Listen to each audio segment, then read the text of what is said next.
welcome to A Trick a Day, the series where I share a little something about music technology every day. However, today I am not in doll trick mode, but I am in Claire mode, which is who I am in real life professionally, so no braids. I'm a music technologist, professor, artist, Ableton certified trainer, amongst a couple of the hats that I wear, and it brings me absolute joy today to share with you all about Ableton Live 11. I had the pleasure of using Live 11 in some of its alpha and its beta iterations, and I'm so happy that now we can finally share it with the rest of the world. So today's episode will be longer than usual. There are quite a lot of features in Live 11 that are new. I'm just going to give you an overview of some of my personal favorite new features in Live 11, and in the next few daily episodes of A Trick a Day, we're going to take some deeper dives into more of these features. So let's get started. When you open Live 11 for the very first time, off the bat, you might notice a couple of user interface changes. For example, the shading's a little bit different. If we head over into arrangement view, we see that the opacity of the grid lines is different too,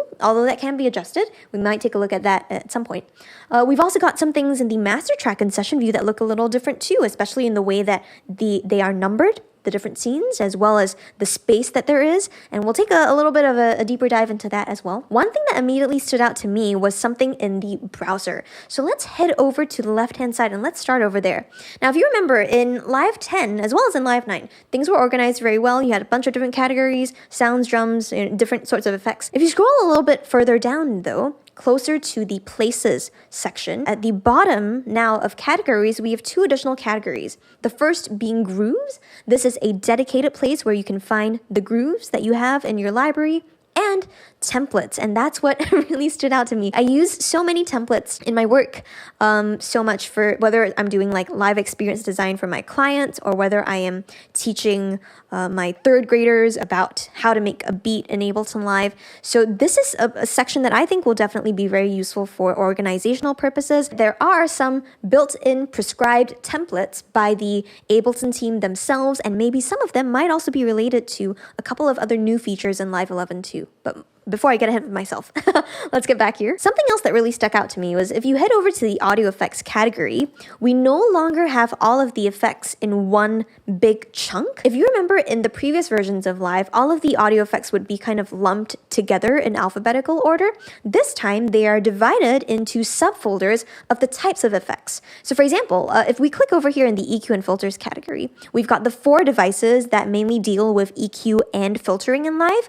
You've got auto filter, channel EQ, EQ8, and EQ3, and they're all here. This is something that I find, at least as an educator, really useful, because when I'm telling my students like, hey, look for some different kinds of devices or effects that do so-and-so, I can now point them to a specific number of them instead of having to list them out and being like, go search in alphabetical order. Something else that I found really great too is that in the performance folder under effects, you've got beat, repeat, and looper, and these are honestly two of the most common types of effects that I have found, recommending to either my clients or my students who take performance from me, because that's my specialty. I do a lot of live electronic performance, and now I can just say, head over to the performance category, and you'll find the beat, repeat, and the looper for a lot of rhythmic type of performance techniques. So yeah. And as far as the browser goes, let's also take this opportunity to go ahead and maybe start off doing a little bit more exploration with some drums. So I'm just going to do this really quickly. Going to pull over a kit from my favorites. So over here, I just programmed a very basic 4 on the floor pattern with push. Let's take a quick listen.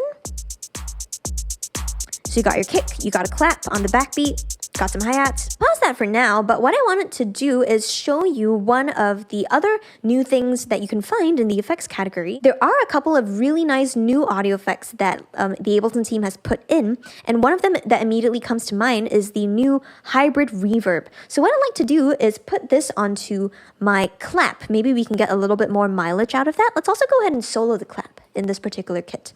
So I'm going to click and drag the hybrid reverb device onto that particular drum pad. Now let's take a listen. Ooh, very cool.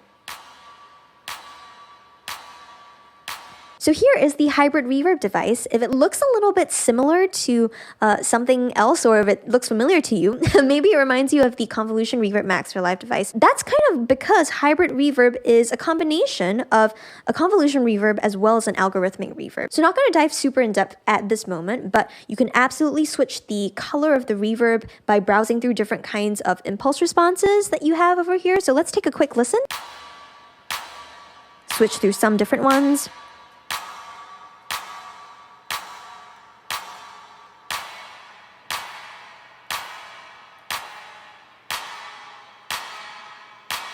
And of course, adjusting the dry wet, so maybe a little bit less of that. Probably fine-tune it again at some stage. So let's go ahead and unsolo the clap so that we can hear the entire drum kit again. Now in this particular clip that I programmed, you might be able to see that all of my hi-hats that I put into this particular loop are all of the same velocity. Now sometimes we might want this, we might want to have all of our hi-hats at the same velocity, but I think in this case I want to add a little bit more variation so that my hi-hat doesn't sound super consistent and almost robotic in a way. In the updated detail view, which looks a little bit different, we have an option to randomize some of these values. So let's go ahead and click on this randomize button and see what happens. Here is before, and here's after.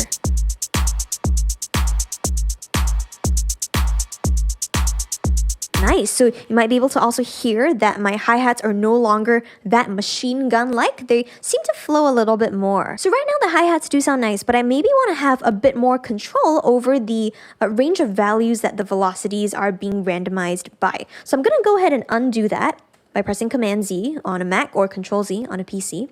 And before I randomize, I'm going to change this value. I'm going to lower this. And this means that my velocities are still going to be randomized, but to a lesser degree.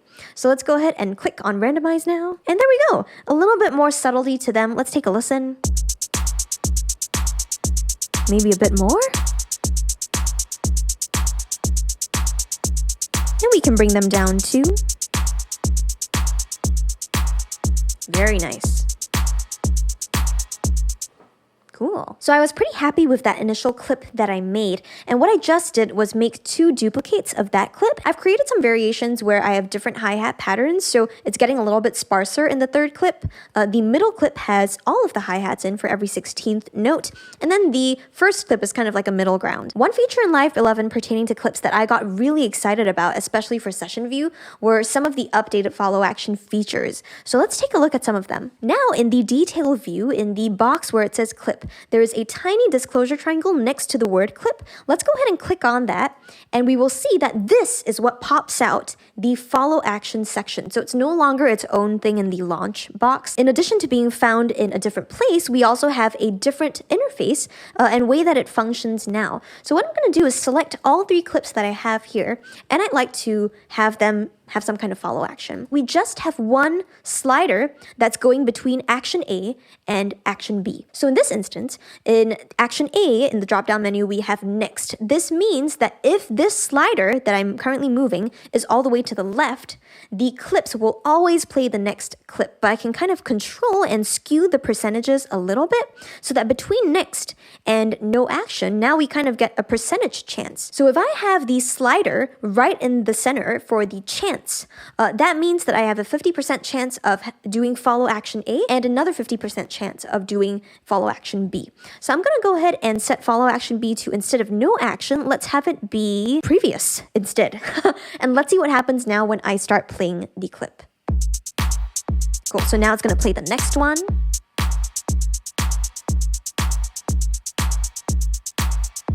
Now, playing the first clip again, but it's going to jump to the next clip. And now, it'll jump to the third. And then jumping back to the first in the group, because that's next. Great. And let's take a pause there. Something visually also that's really helpful is that any clip that has a follow action has a kind of striped sideways playback triangle. So that's also something visually to look out for in case you need to check whether a clip has a follow action or not.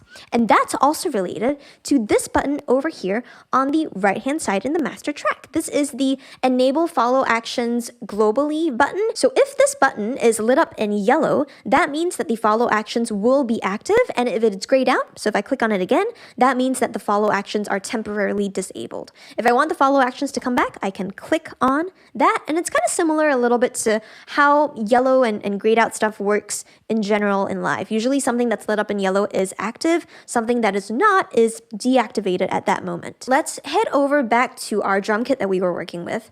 And I think I'd like to maybe tweak a couple of the macros on this particular instrument rack. So let's spend a moment taking a look at the drum kit itself. Let's take a step back.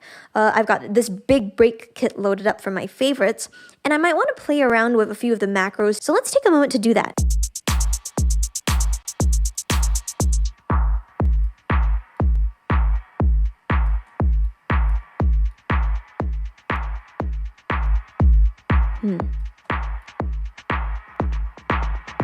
Cool.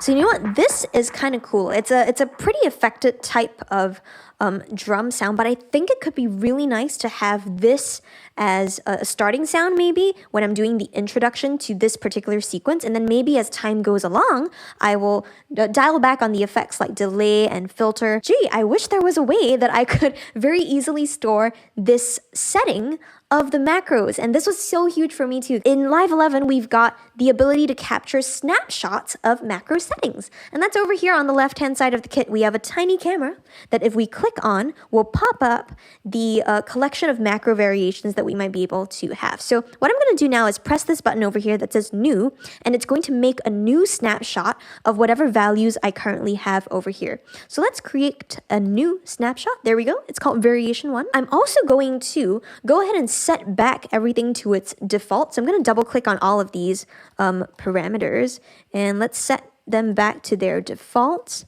And I'm also going to save or capture this new setting as a new snapshot too. So variation 2 is going to be my default, and variation 1 is going to be my affected sound. So let's see if we can hear this. Here is variation 2.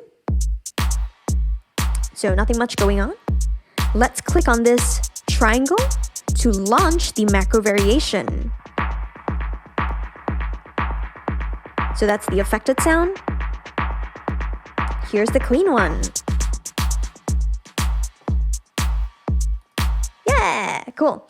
And that's macro snapshots. Woo! So we have a couple of good drum sounds now, and I just temporarily turned off follow actions, because what I like to do is maybe add on some other kind of sound. I have an instance of wavetable pulled up over here on this other MIDI track, and something looks a little bit different. If you take a look at the right-hand side of wavetable now, we have this additional tab, in addition to mod sources matrix MIDI, that says MPE. And that's because in Live 11, we have multidimensional polyphonic expression implementation, or MPE implementation. So this is going to let us explore a lot more expressive possibilities, and I won't go super in depth in this particular video, although I am a big fan of MPE if you've seen some of my other work. And not only that internally, but we're also able to use push as an MPE controller. This means that when I'm playing push, especially anything that specifically involves pitches, I have the possibility of being a lot more expressive than I used to be, even with the same device, even with wavetable. Right now we've got the default wavetable sound. What I'm going to do over here in the MPE tab is make a couple of assignments in the matrix. So I'm going to click over here in pressure, and I'm going to use that to control the oscillator 1 position. So let's go ahead, click here, and maybe drag this up. If I just use one finger first, here is my note. I'm applying pressure, and that is causing the wavetable position to shift. What if I use two hands and play two different notes? Let's also make the volume a little bit louder. So let's start off here. Let's do a third. Cool. And that's me playing two notes, one after the other, because my timing was a little bit off. But I'm going to start varying the pressure independently for each of the notes. And you don't have to see push to know this, but take a listen and see what's happening.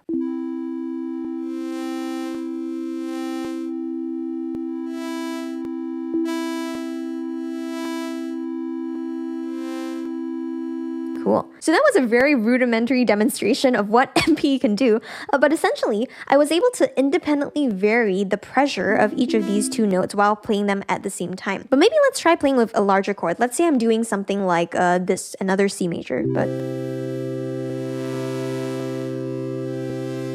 I'm holding down all the notes, but very slightly varying the pressure. And And we're getting some color changes that could potentially be made to be very beautiful. Let's also try recording some kind of loop with wavetable and see what that might look like inside live. Here we go.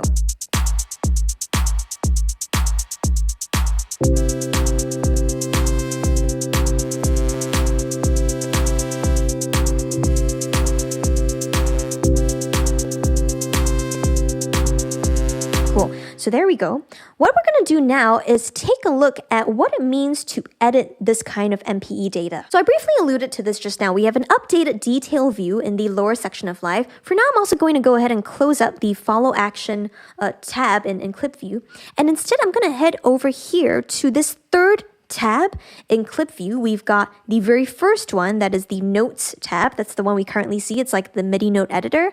If in the second tab, we have the envelopes tab. So this is kind of like the clip envelope function that we used to see in Live 10.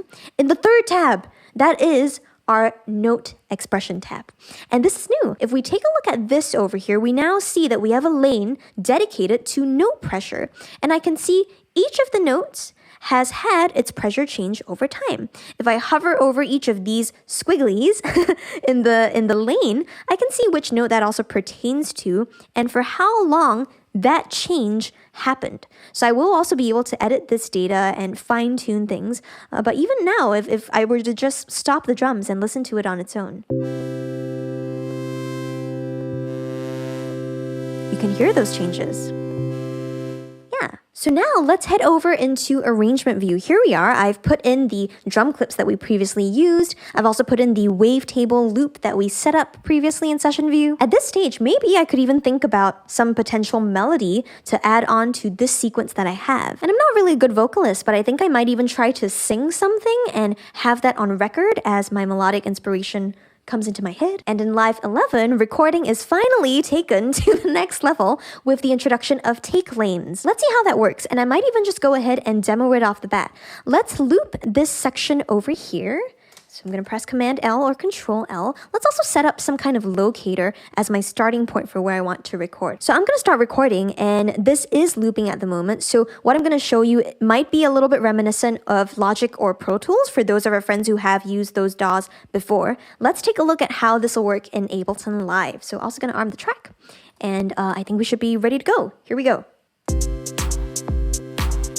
Ableton is the company, and Live is the software.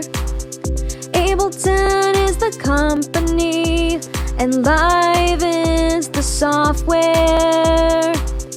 Ableton is the company, and Live is the software. Ableton is the company, and Live is the software. Okay, cool. That was it. Now, we don't see anything visually different off the bat, but if I right-click on the audio track, on the name specifically, I now have an option that says Show Take Lanes. So Show Take Lanes. Now that we have shown take lanes, we can see each of the 4 takes. I'm going to go ahead and solo the audio track that I have at the moment, but I'm also going to use these little speaker buttons to highlight each of the 4 takes and maybe audition them to see which one I liked the best for my new Ableton song that I've just made. Ableton is the company, and Live is the software. So that was one of the takes. Here's the next one. Ableton is the company, and Live is I can also switch between while playing. Ableton is the company, and Live is the software. Great. So I have an idea of which specific parts I might want to use in my comp. A comp is short for composite, so it has the best parts that we've selected from all the takes put into one track. So instead of having my 4th take be the majority of the comp, I'm going to make selections from some of my other parts as well. For example, this section I quite liked for my very first take, so I'm going to bump that up. I'm also going to bump up maybe the beginning of the 3rd take. I think that was pretty neat. So let's take a listen to our comp. Ableton is the company, and Live is the software. Cool. So still have to do a couple of fades. Ableton is the company, and Live is the software.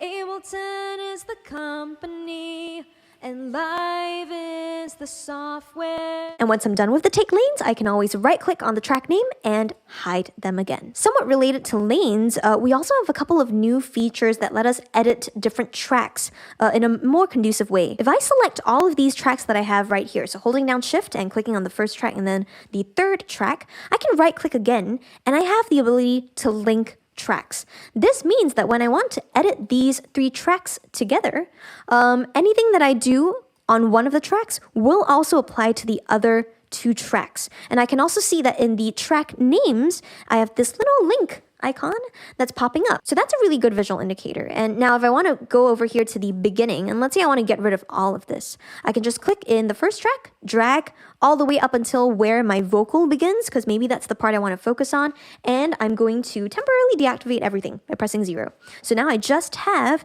this lovely loop of my new Ableton Live theme song. And of course, if I want to unlink the tracks, I can absolutely do so. I would just have to right click and choose unlink, but do be aware that the unlink option only applies to the tracks that you have selected. So if I unlink the first track, the second and the third track will still be linked. Let's just go ahead and unlink everything, and now we have independent control over each of the individual tracks again. I could even imagine the linked track editing and the take lanes features working very closely together in this new iteration of Live. You could potentially have maybe many stacks of vocals. I know whenever I do vocal editing, that always drives me nuts that I have to edit tons of tracks together, so that could be really, really helpful for workflow. Probably one of my favorite parts of the new Live update. So thank you for watching. That's it for this video today, but I've really only just scratched the surface of what's new in Live 11, and there's lots more to cover. But that was the trick, or several tricks rather, for today. So if you enjoyed this video, please like, comment, share, subscribe,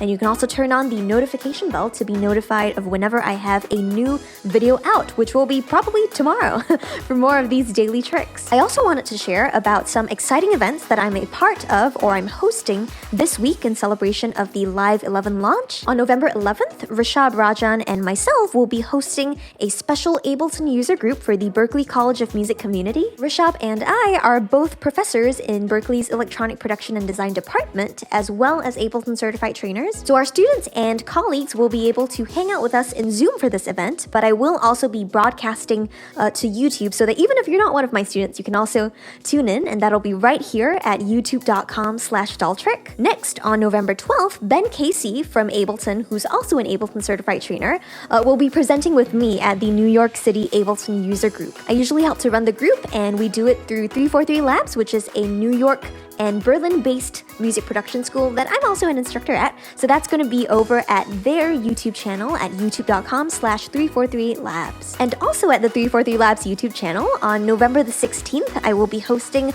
my weekly streaming show that I have with them on Monday at 1 p.m. Eastern Time in the United States called Tips and Tricks, where I share an Ableton Live or push-related trick with everyone each week. And of course, that episode will be dedicated to the release of Live 11 and the celebration that we have. So lots of stuff going on, and of course the daily videos right here on my channel. Everybody, I am so excited that Live 11 is finally out. There has been so much wonderful work that's been put into this new release by the Ableton team, and I can't wait to share more with you. So yeah, I hope to see you again soon. Thanks for watching as usual, and until next time, bye. Bell trick.